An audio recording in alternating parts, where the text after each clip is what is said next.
All morning you have heard two major sounds in this community. First, you hear the sound of rushing water, a quick indicator of what community members are dealing with here. And then you also hear, you may be able to hear it in the background, the roar of the engine of these airboats going into this community to help rescue people. When we first got here, we would not have been able to get to this point. This area was filled with floodwater.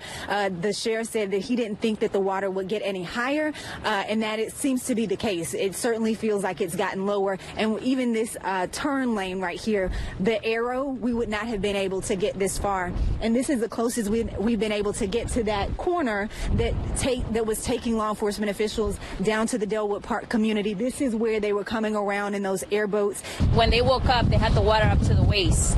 So around 4 o'clock, they called me. They're already on top of the dining room. They have a 1-year-old. Right now, they're holding the baby up. We're just waiting for somebody maybe with a boat to come and help us and get him out.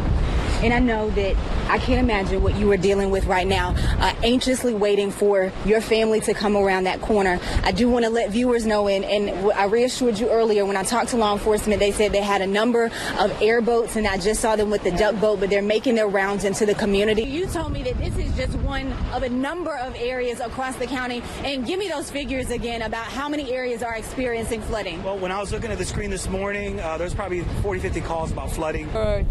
Deep in water in our house. How high? How high was it? Up to your thigh. How long were you in there? 2 o'clock in the morning. I want to be very sensitive about showing people who have just been rescued because as I said, I cannot imagine what they have dealt with being in their home and watching floodwaters rise and then have to be rescued and really just grabbing what they could to get to this location. But we're so appreciative of people giving us a snapshot of what they have been dealing with.